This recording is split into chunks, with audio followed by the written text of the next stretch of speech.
Everything's connected. So I'm gonna show you this clip here in a second. Let me get my screen share going. Okay, got that one.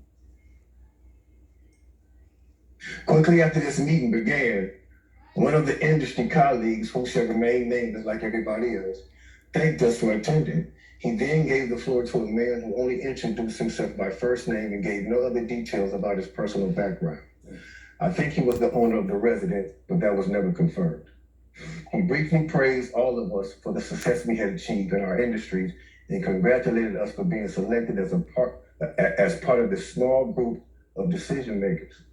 At this point, I began to feel slightly uncomfortable and the strangeness of this gathering.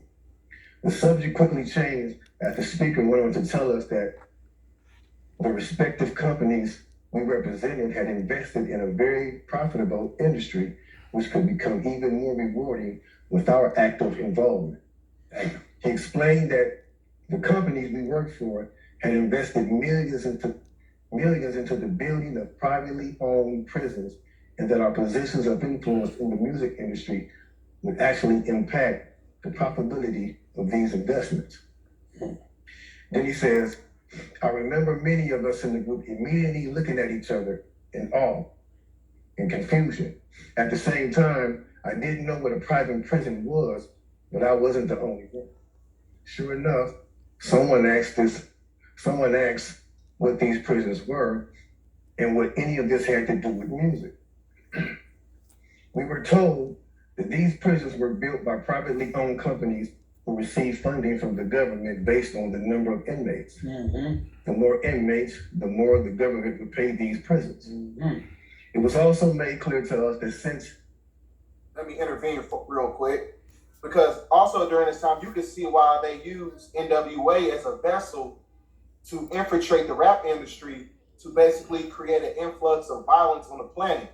You see what I'm saying? Because this was basically the inception of the Bloods and the Crips that was going on in California. You had all these, these young black men, what I'm saying, in a state of confusion because, before they transmuted into that energy, the vast majority of those people, a part of the Crips and the Bloods, they were part of the Black Panther Party. So everything is basically created to infiltrate the mind. If you can infiltrate the minds of people and put them in a state of, on a low vibrational energy, you can carry out your own agenda based upon their mentality, right? So I'm gonna keep on going. These prisons are privately owned. As they become publicly traded, we'd be able to buy shares. Most of us were taken back by this. Again, a couple of people asked what this had to do with us. At this point, my industry colleague who had first opened the meeting took the floor again and answered our questions. He told us that since our employees had become solid investors in this prison business,